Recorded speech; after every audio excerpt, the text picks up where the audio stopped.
gonna say, we should have just been recording the entire conversation. I don't know how you can. I don't think you said anything too extreme that would have got you canceled.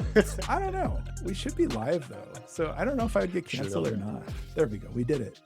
We've been having a really interesting debate off camera. Not really a debate. I think it's been a discussion, but it was conversation. The title, I don't even remember what I titled the stream now. When do you burn it all down? I think when do you burn it all down? Yeah. And I think to set the stage, we're talking about a lot of different things before we started the podcast, but there's so much shit going on right now.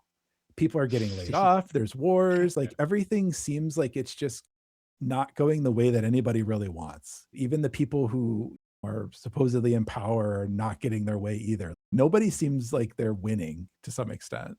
And like people are winning like more proportionally to other people. But I would say like on net average, on balance, like I don't think anyone really says we're really thriving right now and actually means it. I think there are people saying that, and I don't think they believe it either. And so we were talking through that, and what spawned the title was like, how do you realize when stuff isn't going the right way? And two, what do you do to seek to try to correct it, or can you correct it? I think is really where we were locked in for the last 20 minutes. And I think it's applicable to everything, right? It's yes, absolutely. You're building a project, when you're working at a company, when you're running a company, when you're running a government. How do you know it's not working? When do you decide to fix it? How do you decide to fix it? Yeah. And I think on balance, go ahead. No, I think you might have been headed in that direction, but we were having the conversation more about politically and globally. But in my mind, as an engineer, I'm also thinking about hyperlocally or problem solution, right? Yeah. The idea of when do you tear it all down and build it from scratch can be a software project. It can be an initiative or something. It doesn't have to be something grandiose as the political world order. Well, I think it's interesting to think about. It's interesting to think about that in a sense. I use the political world order because it's really easy to illustrate the problem. Like you can have an opinion on politics. That's not the point. The illustration is the manifestation of the problem we're trying to talk about, because it's an abstract problem, and it's really hard to unabstract enough. And it's effectively, I'm going to try to do it because we're talking initially about personalities. And that's what I think triggered. Oh yeah, right? that felt like a week ago. I know, right? I don't remember how we got on it, but I made the point that like most people have the same personality type. It's for Myers-Briggs personality typing. There's all sorts of problems with that system, but when you do a distribution of the population based on personality types, you find that like 4 or 5 of the personality types of, I think there's 14 or something, or 20, it's a lot. Most people have 4. And which means that of 70 some percent of people, you fit into kind of 4 boxes. And then the 25% of everyone else is kind of effectively a fringe based on that. And you contrast that with other things like intelligence, or any way you slice data about people, that you can maybe argue that it's artificial norm. I would disagree with that just on personal experience. I think artificial norm is a discovery of what the world actually is. But you find that like most people are pretty similar, and everyone thinks they're unique. And it's the reality is you're not. You're pretty similar to everyone else. And even people in the fringes are pretty similar to other fringes. It's just they're different. Yeah, I know, right? Same but different. Same but different. Yeah, but it's so interesting because I don't want to talk about AI today, but vector math is like really the way to describe this, right? Yeah, I was going to argue, when you take a large enough data set, you're going to find a majority of some sort, right? And then it's to the precision of how different something is, and then things get really strange. But and folks can look that one up at home. I'm not even going to try to explain vector math on a podcast without lots of visuals and math. Use AI. I know you probably could, But the point is that at any given point in history or with people, the distribution holds. So if you have 28 people in a room, everybody's potentially not going to have different personalities, but the 4 personalities or 5 personalities that make up most people are going to be overrepresented based on that group. That's basic statistics, right? And yes, you can find fucking whatever. I don't groups of really people care. that don't follow. Yeah, Right. There's always going to be exceptions and outliers in edge any cases. sort Yeah, of, exactly. yeah, Outliers. but typically that's going to hold true. And so what you find is that in any system, the people in power and control build the rules. And then what I was arguing is throughout history is that certain groups of people, and personality is a kind of a way to illustrate this, run a certain way, right? Your personality dictates all sorts of stuff. It's not a rule book that you have to follow. If you're very introverted, you're not gonna go to parties and concerts probably most of the time. You're more likely to not. If you're very extroverted, you're probably gonna go to parties and that doesn't mean that doesn't mean an extrovert can't wanna be at home all the time. That doesn't mean an introvert could really love a rave, right? But generally speaking, those preferences are gonna set. So the world that we live in is shaped through that. And so that is a lens to look at how we operate as people or a society. It's not the only way, but it is a way. And so the point is that and any time in human history, the people who glum together, whatever that is, build the system, and eventually that system of power gets out of balance. And then you tend to have revolution is what ends up happening historically. But the thing we were talking about is in the illustration there is like, how do you identify when something is out of whack or not going the way that you want? And especially when we talk about creativity, it's an abstract process and it's an abstract result. But this is the abstract. It's like in history or in global politics, it's really easy because there's a war, there's a rebellion, there's a coup, there's a group of people who say we're done with the way that things are going and we want a different way. And the way that like America has decided this over the last several hundred years has been the majority of the people get their way, but the people who aren't the majority also get stuff too. And it's been a pretty good system to balance. That gets out of power, that gets out of whack, then all sorts of weird stuff happens. And that's what we're seeing now.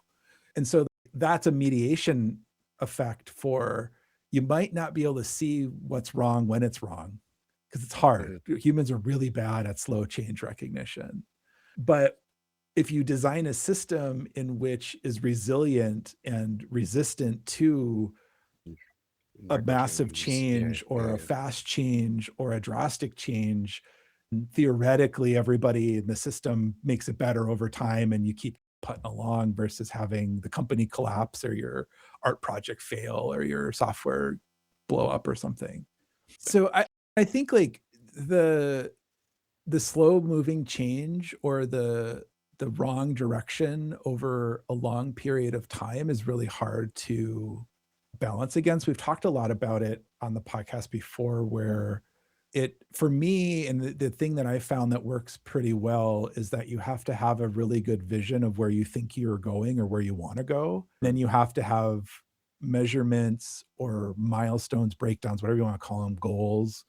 And then you have to honestly judge, are you making the goal progress? And if you're not, then you got to ask why. And you have to really try to figure out, is it we're learning something different and we're going a different direction or we're doing a different thing? Are we just missing the mark completely? Are we anywhere, I guess, in between? Those are the two extremes. And that doesn't necessarily mean that you stop doing the thing, Mhm. but it gives you an indication that you're doing something off of what you anticipated happening. And then you need to have the conversation with whomever to understand, is this what we want to keep doing or do we want to do something different? The problem I find is that a lot of people become non-committal to the original goal and then want to just switch because it's easier to just keep going the direction you're going, even if it's wrong. Because the consequences for doing the wrong thing in society are pretty low for most every measure, including companies. Starting to change, but when money is so free and everybody has so much money, you can throw money at stuff for years or sometimes decades and do the wrong thing, and it doesn't sink the company outright, but it over time will. Yeah. So that's the only thing for me that's really worked. But you need to have the right people with the right discipline and judgment to be like, no, we're not doing what we thought we were doing, and this is wrong and we need to either get back on track or something different. Yeah, I've got a lot of thoughts here because I think one, I don't know anything about this space. I think this is the whole thing I've been trying to dedicate my Oh, entire life to interesting. is trying to figure these things out. But like concretely, I think there are two domains where this is very, very applicable in my own experience. And I don't know the answers, but I work in healthcare. Or I spend a lot of time in healthcare and Yeah. US healthcare particularly, there's a system that is in place and has been in place. And you talk to anybody in the industry, they tell you it's not a good system to be in, but everyone recognizes that you should burn it down, but you can't burn it down because of the consequences of doing so, meaning lost life. This is one of the extremes of doing something like that. Coming back to the question of okay, everyone recognizes that it burns down. What can you do? What should you do about it? I don't know the answer to that, but taking from my experience with innovation, like the micro pivots inside a large system that is resilient to changes, it doesn't work. So you Yeah. do have to build something. You do have to build something new if you wanted that to work out the way that you expect it to. Well, I and know you I spent some think, time in healthcare too, yeah, so yeah, it's something that we it's a both good share. point about a micro pivot in that in most companies, especially large companies, they don't have an appetite for deviance, period. Deviance, a lot of times people think is like bad or wrong or That something. It's change not. It's from the just norm, different, change from right? the It's norm. Yeah, right. exactly. If you're going the cardinal direction of north and someone else starts to go more east than north, you're deviating from north. That doesn't mean the person going east is wrong or bad or whatever, but we've polluted the language. And I think the theory is of why is what we were talking about earlier. But so there isn't the tolerance for that, which eventually creates a non-diverse, homogenous something, idea, Mhm. company, culture, whatever you want to say, and then it fails. The Yeah. law of nature is that homogeny loses every time, 100% of the time. It could take a long time to happen, but it will happen. And what we've done in our current system, and I can only speak from the US. I've worked very limitedly with international companies, and usually they work the way we do to try to work with the way we do. Yeah, But the so that's like a big problem, even though everyone really knows and intuits that like diversity is like the best way. the And way to like go. Yeah, it's been really politicized, like DEI and all this shit. And I'm not meaning DEI and I'm not meaning anti DEI. I'm meaning diversity in the literal definition of the word, of that there are lots of different things at play and not a single thing or a very small the one subset single of solution, right? things doing stuff. And I think we've really lost these like core ideas of like how the world that we live in actually works, because we've done so well. Like in healthcare is a really great example. For the most part, disease is irrelevant.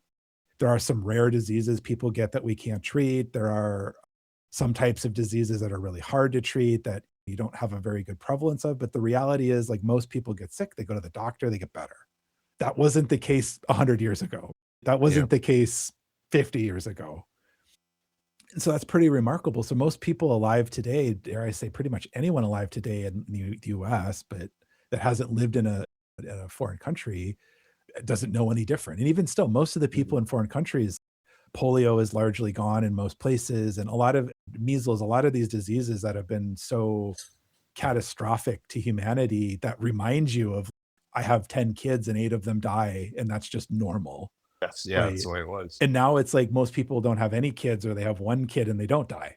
And that Mhm. you can say one way is better or the worse. This isn't a value conversation. It's just the reality is That's that's how it is now, right? how it is. No, but Yeah. the as humanity have found ways around the natural way of life or the systems. Yeah. I was going to say, yeah, I didn't mean to. That was Yeah. just the way the world worked, No, evolved but into, but currently, yeah. yeah. And so that, like I said earlier, monoculture dies 100% of the time, every time.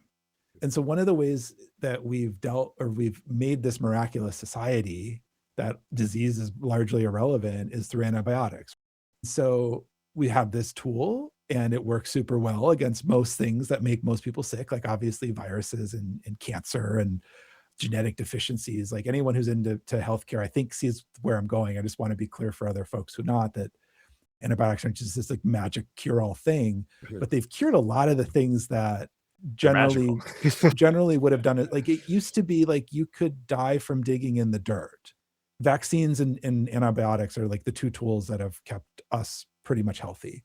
But what happens is then what? Nature adapts and antibiotics become less good, or they're less potent, or less effective, and then we develop new ones. And what we're starting to see though is a lot of diseases that used to be eradicated or we had tools for, we don't really have tools for anymore. And I'm not trying to be alarmist. If you're a generally healthy person, you're still fine. But I just read this morning or yesterday morning that colon cancer is the number one killer now of people under That makes 50. sense. I think Yeah, of yeah, cancer. sure. And that used to be something that nobody got under 50. Like it was very rare. Yeah. Like you had to have some kind of genetic predisposition to cancer or colon cancer or have a really poor diet. It's like one of those weird things where we're now living beyond the disease that would have killed us earlier, such that colon Yeah. cancer or other types of cancer are more common now No, because 100%. And so that is an example of something that why, who knows? There's all sorts of factors, diet, environmental toxicity, people sure, just yeah. becoming susceptible to it over time. Who knows? Like why people are trying to figure this out. There's a lot of theories, but like I don't think we have a conclusive idea.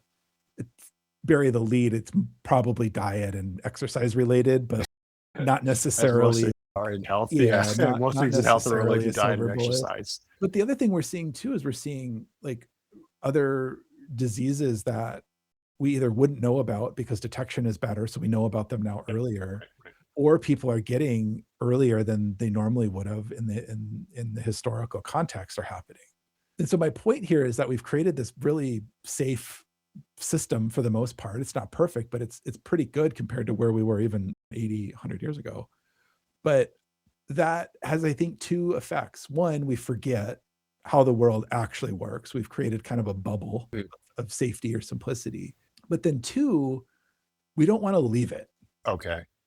And Interesting. so like the switching costs are much, much higher. So most people are not going to want to go and be Amish if you've grown up in the they call it the English world, but the world that we all know in America for the most part. You're not going to want to just throw it all away Or and go yeah, live on the farm. Some people might, but most people aren't because they're going to realize that they don't have all the comforts of modern life or what life modern technology, is, yeah, modern exactly. technology, according to us. Their Amish perspective is totally different. I guess for folks who don't know, most Amish people live without electricity. A lot of them don't use motors. There's a lot of different rules in different communities, but generally speaking, they live like it's the 1850s. From what I understand, they study these things, but they just don't use them. I could be Yeah, wrong on it's a really that. interesting, and I'm speaking in wide generalities Yeah, about this, me but neither. and there's different sects even within what most people consider Amish. There's all sorts of very, very different. I don't know. I guess I'll call it culture because I don't know what the proper word would be. But Mennonites and Amish are very different, but they're very similar depending on how you look Hmm. at it. But anyway, they are a really interesting phenomenon in my opinion because they still live in the world that we live in, right? So anyone who's lived around Amish folks, like they're on their horse and buggy going down the highway while you're zipping by in your car in 2026, right? And they'll go into convenience stores and buy a, a pop or a Coke or and like a candy bar, Yeah. but they don't have electricity at home, right? They'll use a cell phone, but they won't own one. Some of them will, some of them won't. So they have a really interesting kind of coexistence. A lot of them will use modern medicine, but they have very hard lines on what kind of procedures I they didn't will even or won't. consider that. I didn't Yeah. even consider that. And some of Interesting. them Yeah, don't wow. have never been to a hospital. They don't have a birth certificate because they were just born on the farm and you went into town with the new Wow. baby, right? No, it's Fascinating. it's Yeah. bonkers. It's really crazy that they mostly seem to do just fine, to be honest. Like, but we've created this world, right, of such comfort that you don't want to deviate from it. And so it's a switching cost. But going back to what we were talking about a few minutes ago, and then also 20 minutes ago, it it it we've lost the ability, I think, to have hope or faith in an unknown and then to commit to it. And so if you think about the people who, I'll just use the American story, and then I know there's all sorts of opinions about this too, but like the story that's mostly taught is a bunch of people from Europe, mostly England, were fleeing oppression. So they got on a bunch of ships and were like, we're going to go to this new land that may or may not be there. And it's 1600s and like half of them probably die on the way. And that's just normal, right? You're going to do a ship, you're going to sail across the ocean. You're probably not coming back, period. If you come back, half your people that you left with are probably not coming back or more. That's just how it is. That's table stakes. Now we think about that. If you flew to Europe today, if you flew to England and half the plane didn't make it because they died along the way, how fucking bonkers that would be. It's a perspective thing. And they came here, they settled. There's a lot of other stuff that happened too, but you have to be pretty crazy to leave your, you're persecuted and the religion differences with the king or whatever are not going the way that you want. But like you could convert and just pretend to do the thing and live and still have your wheat farm and have a pretty decent life. Like maybe you're morally opposed to it, but you're fine. Or you could get on a ship, have a less than 50% chance of making it or ever seeing land again and fucking try it. So to your point of we can't change healthcare because people might die, we've built a society where that's not common or normal, but we could totally change it anytime we want it. And I'm not advocating that we do or don't. I'm not saying that I want more people to die. But the reality is like, what is it? Acceptable loss is what we're talking through is there are different levels for that. Sure. But the point is that we've created these systems, these institutions that are pretty damn good considering what we've had in history. And they're not perfect at all, and like they can always get better. But like the switching cost seems to be high. Like we don't probably know, but it seems high, so we don't want to do it. But yet put up with this like system of stuff that doesn't work. And healthcare is a great example. If you're listening internationally, the American health system is like the best in the world, but the most expensive. It's comparable to other places. Okay, so the costs spent are tremendous. I'll qualify that. If I have a mystery illness, I am going to America. Yes, sure. Yeah. Right. Yeah. And I will spend, if I have unlimited money, I'm coming here. There's no other place in the world where you're going to be able to have access to the highest quality care for the highest dollar. Other places, on average, you might get better care, you might have better outcomes, but I am 100% confident we have the best and brightest minds in this country. You just have to find them or pay them, right? That might be the weird perverse side of the healthcare system. It's an equity problem, right? That's what it is. Like you can have a value judgment for or against it, but the reality is like that our system is awesome. It's really hard to get access to the awesome system, and the awesome parts of the system are largely inaccessible for most people. We could change that, but that's what we're talking about. And why don't we change it? Because those two problems that we've talked about. And part of the issue with the way that the medical system is designed here is that, kind of like what you were saying earlier, it's very resistant to deviance. And it's really designed to conglomerate. And so like IDNs are a thing within healthcare that effectively consolidate care under the auspice of efficiency. Sure, there's efficiency there, but then you also lose diversity and you lose different ways of doing things, which may or may not be better. So it's how the system's designed. So I guess, how do you identify when this is happening? Well, it's hard, but I think benchmarking and whatnot, I think to the point where we were like 20 minutes ago is, what do you do about it? Yeah. I mean, your point about diversity, I think is in line with, it is the only hammer that I know of in innovation, right? Whenever you're talking about a system that's been ingrained for a long time, you can't just pull it out and replace it. The switching cost is too high. The knowledge transfer you would need to do, it takes way too long. So the only option that I know of is you start building the new system, have it running in parallel. So you do have this diversity of how models can work. And then whichever one wins out is whichever one wins out, and you can probably push one or the other. But the idea it's competition. Yeah. But the idea is you don't necessarily have to literally burn an entire system down to have a new one. That's the only way that I know how to approach these types of problems, where you have an incumbent or some sort of, I just happen to be in two difficult industries of healthcare and energy, right? Two systems where you have they're providing a social good. They're providing something. You can't just take them down. So the only way to approach it that I know of is you start building something new and see if it can work.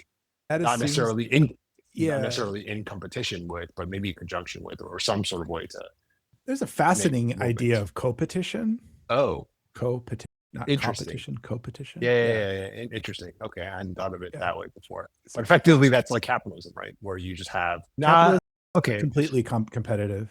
Yeah. So Well, co-petition, go ahead. good. Define. Sorry, I was gonna say that Yeah, the idea behind the competition brings up the potential situation of competition because you can't have competition without some sort of competition. I imagine. correct. Yeah. Okay, So co-petition, I'm not an expert in the area, but sure. I I've never heard of understand this term. it. It's interesting. Yeah. It's co-petition, I think, in a very easy sense that is not necessarily accurate to what it is, but a really easy way Okay. to illustrate it is like a strip mall. And so you have 5 or 6 businesses literally under one roof. They all have their own doors, right? And Okay. they all pay All for right. the roof, they all pay for the parking lot. Maybe there's 2 clothing stores, and they're technically competitors. Interesting. They pool their resources to work for the greater good. A way that this oftentimes will manifest is like large companies who have, like, I think Samsung is maybe that way, where they'll they build chips for other companies, right? But they Yeah. also build Exactly. chips. Sure. Right. So Yeah. you can say that that's like outsourcing your product or having a different product line that you can benefit from, but it's also it's competition because you're allowing your competitors to use the technology to also benefit you. So they get the Yeah. chips and they get, but you also then get the money to build better fabs that everybody benefits from.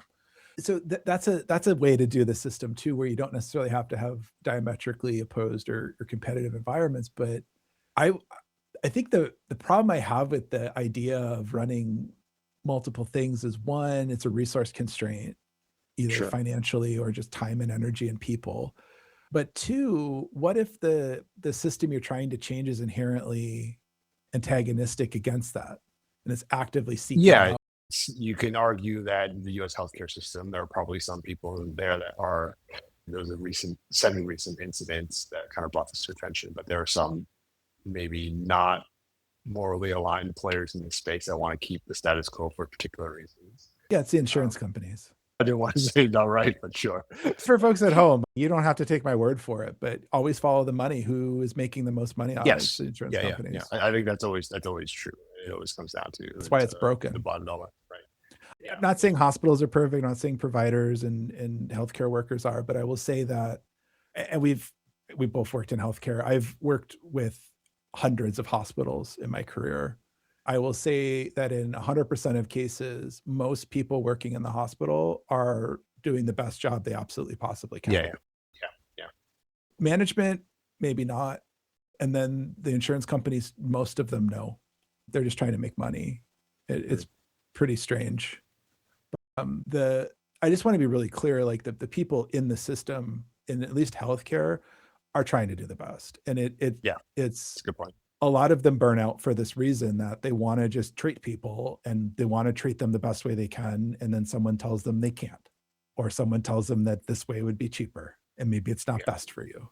And Right. that's the argument for that system, is to hedge against wasteful spending or managing resources. There's other ways to manage resources that don't require a completely opaque system of somebody making judgments about you based on no criteria that anyone has access to.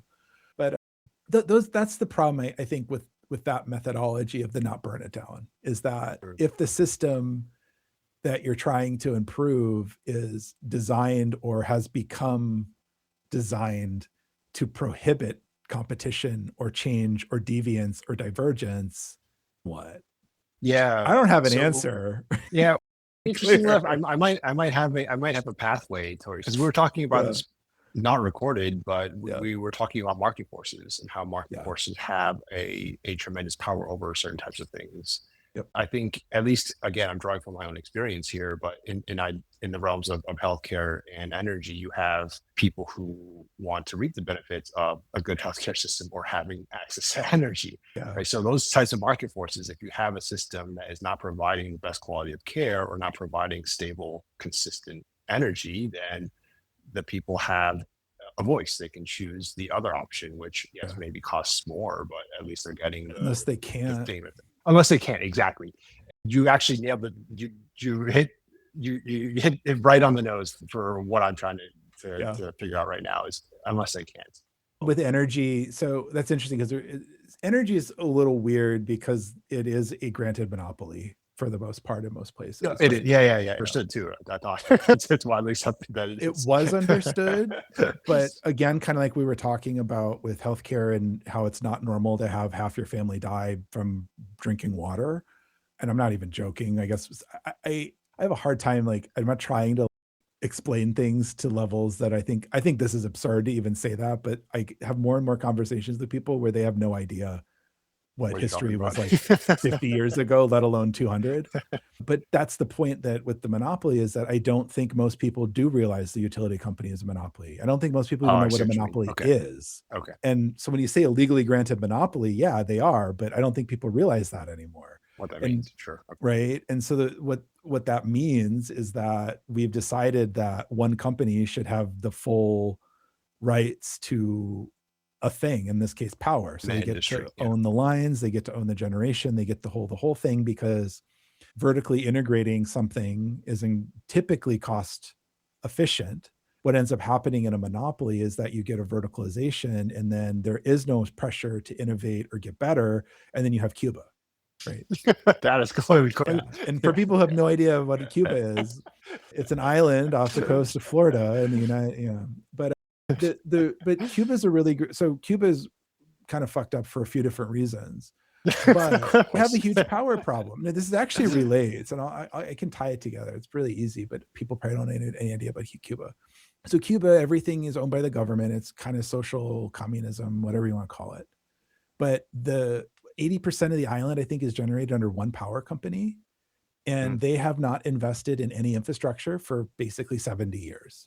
Yeah. Long And time. so they have massive issues with power more and more frequently because they haven't made that investment. You can also argue that people like the United States, or countries like the United States, have an embargo on them, so they don't There have are other access to reasons. Yeah. markets. Yeah. There's other places in the world who have similar conditions who are doing just fine, right? But they have two things stacked against them. But again, it's an extreme in a monopoly situation where there's no other outside influence pushing maintenance, pushing innovation. But I think more importantly, there's no alternative when it breaks. And that's Mm. it's the same problem as a monoculture, right? If everything is doing the same thing and working the same way, something that comes along that the monoculture can't deal with, it collapses, which is why I have very extreme confidence in saying monocultures fail 100% of the time, every time. Yeah. And so we've tried to hedge that problem of having a monopoly, a single vertical, a monoculture of electricity in this case, with a bunch of rules stating that they have to do some stuff, and we have cost controls, and then we pass regulations and make them do different things. That's gone, I think, completely haywire from where it was in the early 30s or 40s. And I would say we have fundamentally different problems now than we did then. So back then it was literally building the thing. How do we build a national electric grid? It's really expensive and it's really hard. So we're going to give all of those rights to verticalize to a specific company and give them public money to do that, with the auspice that they're not going to go crazy and jack up the rates because there's no other competitor. Now we have to maintain that, but then also build more. So like the whole AI power thing, the whole air conditioner, electric cars. So you still have to build the grid, but it's a very different system. And this relates to a lot of what we talk about. It's very different to build something 0 to 1, as we would say in tech, than from Yep. 1 to n. Yes. Yeah. And that's, I think, a lot of the problems that we're seeing with a lot of these systems that we've created, is that they were initially designed in a 0 to 1. Let's go incentivize the team to go build something we've never done before. Okay, done. Now what? Running the thing is much harder, and maintaining the thing is much harder. And I see this all the time in tech companies, that they just want to 0 to 1 everything, and then you get all this And then crap forget that doesn't everything work and else. Yeah. talk, and then it Yeah. eventually falls apart. And so again, how do you hedge against that? We've talked through strategies, and I think these strategies work. The problem tends to be when the system is so out of whack that the dynamics of any sort of rebuke to a monoculture don't work. And tech is a great example of this. Like, the enshittification is something that people talk about. I don't particularly subscribe to the idea, but the idea is effectively that everything in technology is getting worse because the incentives are to make it worse. Meant to lock Or you the in. incentives are to not make it better. Yeah, is I think what it is. yeah, perverse incentives. I think that that covers a lot of industries. Perverse Yeah. incentives, you could argue, And like it most as well. tech companies are vertically integrated, which is a fancy way of saying monopoly. And then they say they're not a monopoly because there's another company that does something similar, which we then Close call a enough. duopoly, which again is the same problem of, okay, you have 80% of the market with one company and 20% with the other. Well, there's still no market forces on those companies. And the smaller company might take a little bit of the market share. They flip back and forth. But what you end up seeing is like neither really actually pushes anything over the line. And if they do, it's either by accident or because the other player lapsed.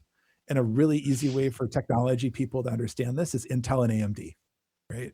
It's a Yeah. duopoly. Yes, there's Qualcomm. Yes, there's Samsung. Yes, there's some other Well, chips out there. those two, like the Intel and AMD were the only ones that made like desktop processors. So there was like a And large server chunk of the markets that were processors. so yeah, yeah, yeah, Yep. yeah. Yeah, as And to my knowledge, Qualcomm and the others did not. well, there's Yeah. Fujitsu, there's IBM has their own chip. Like there's other chips and architectures out there, but the reality is they're like 1%.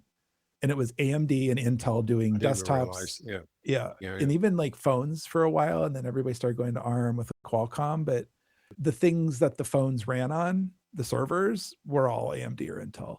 And Hmm. for the longest time, Intel had a massive advantage. They had much better technology, frankly. And then the last, I don't know, 10, 15 years, they've not Something really happened. pushed anything. Yeah, yeah, yeah, yeah. AMD in the consumer space hasn't really done a ton, but their server space is just completely leapfrogged Intel. And it was so bad that the United States government had to actually bail out Intel. How do I know this stuff doesn't work? If your company has to survive by the government giving you free money, you didn't you didn't work in capitalism, Yeah. right? And so is it fixable? Maybe, I don't know. That's a whole conversation we could probably have a different day. But the point is that monopolies don't work long term. Duopolies don't work long term.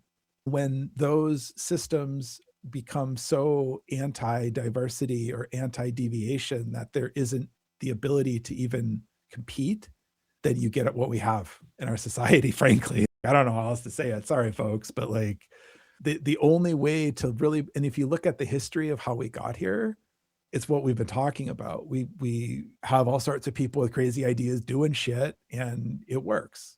Something better works, right? And then as long, and the American system was designed, when you invent something, you get to claim originality for, I believe the first iteration was 7 years. And now it's 10 to 15. You can extend this patenting. So you would have exclusive use to whatever you invented for a limited duration. And then it's supposed to go to the public domain so that everyone in society can benefit from it, including your competitors. But you have enough head start with it to be able to mature it, make it more efficient, make it better, and then build something better than the thing. But what we've done is we've gotten rid of that mechanism too. So we've built all of these So diverse yeah. mechanisms to keep things moving, but over time we've slowly chipped them away or made them less useful. And so I would argue that one of the only ways to combat this problem, like in reality, is to use multiple approaches. That Mhm. goes against everything everybody says about starting a company or trying to do an idea. Focus on one thing very narrowly. Yeah, but you're probably not going to win. I, I draw an interesting parallel here between engineering systems where you saw this a lot of blockchain, or this maybe if you're not in the industry, you maybe didn't see it, but this whole idea of decentralization and Yep. having multiple ways of doing something was supposed to be the way. But in technology, centralization always wins in terms of efficiency. And in some weird sense, that applies to large scale systems that are not strictly engineering either.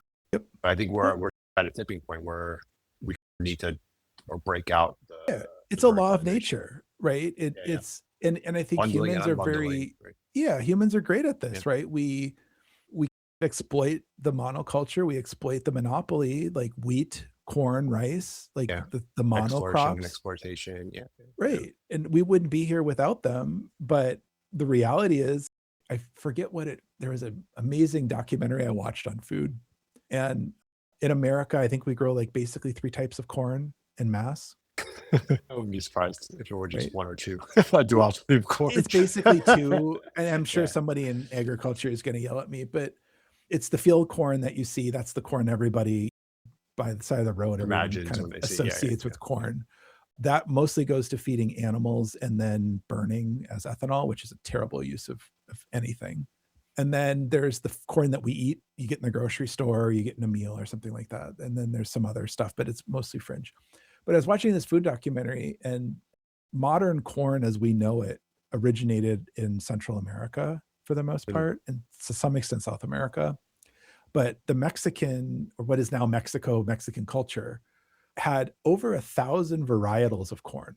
Yeah. And we, over time, figured out these, I think it was, they had the graph, and I wish I remembered what this was, because it was something, it was like, what about food? Or it was like some kind of question with food. And it was, I don't know, 15 years ago, but a great documentary. And we went from all of these different diversities of corn, and then they had the graph over time. And then at the, right before industrialization, we were down to 200, give or take. And then after industrialization, it was like 2. And so the problem with that then is disease, and it's fertilizer. Yeah, I was gonna say that there's something about this where but like it's inherent of humans to, we latch onto the thing that kind of wins, and then we push it forward. Make it, squeeze the most value you can out of it. And that's not a bad thing. And the thing that we figured out in like the 1700s and 1800s, again, which is one of the principles of America is built on, is that when you win like that, that's because of the society. And then we need to return those winnings to the rest of the society. And then we do that through taxation. We do that through patents and information sharing. We do that through university, where you get the major breakthrough and your name is on the paper, and you get credit, and it's named after you, but everyone else gets access. The problem with our system is when we then remove that. And the brilliant thing that we've developed as humanity is that we return those dividends, so to speak, to the society, and we've really gotten away from that.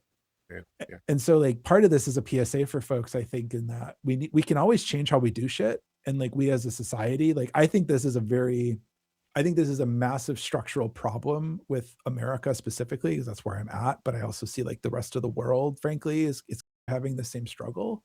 That's why I use the political analogy so much, because it's everybody sees it. The problem with politics is that everybody has so many opinions about shit that they get lost in like, it's not what I want. It's exactly what I want. Emotion. But that's the problem, right? Is because it's, if your idea is that the only way to win is that I win and everyone else loses, then we all die, you included. And so that's bad. Hot take, that's bad. Breaking news. Breaking news. But we can change these rules, right? And there's so many arguments for and against this. Again, that's the problem, part of the problem with politics. And so like, what do you do to fix it?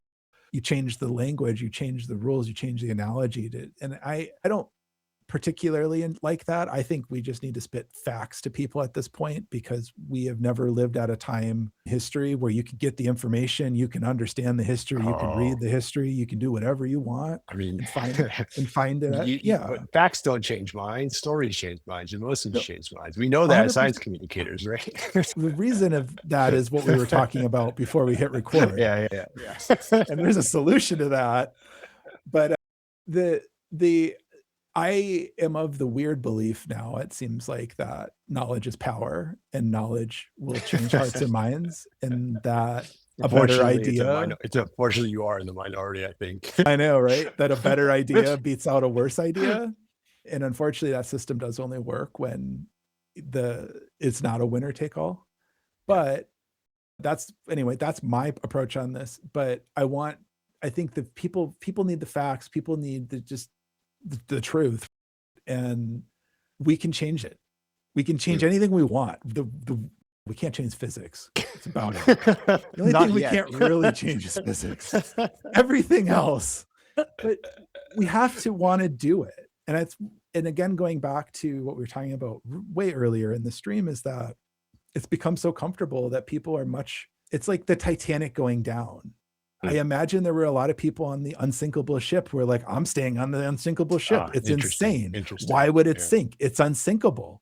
And then there's the people who are in the lifeboats who are like, fuck it, the little boat is better than the big boat. And then there's the people who are like, it is sinking, I'm going to jump in the water and hope for the best. But the reality is the people who got in the boat won, but then bring the point really full circle, they also then went back and were like, the unsinkable ship sank. What the fuck? How do we make it better? The radios were off on the other ships. Flares were thought were to be fireworks. They shouldn't have been in the damn ice field in the first place. They had bad information about the crossing, right? The ship might have not been built the way that they said it was. The ship as designed wasn't really built the way that it probably should have been. And so they fixed it. And that's my point here, is that if something doesn't work, you have to change something. You have to see how it is. And then you have to decide, is this better or not? And if you decide that it's not better, you have to objectively look at it to say, do we revert back to the way that it was, or do we try another new thing? And I think so many people now, it's so easy to say, no, I want it back the way that it was because I understand it. And and I know, or I think I know what it'll do. And so I guess this is a really long way of challenging people to say, do something that, you know, you're uncomfortable with. And if you don't think that it's better, try something else that you're uncomfortable with. And I think that's how we fix it. That's a fantastic place to leave it. Honestly, I was not expecting it to go in the optimistic direction, because going into it, I was like, I have no idea what to say about this topic because I'm working through it right now. And that's when we burn it all down. Goodbye. Yes. Take care, man. All right, you too. Thanks.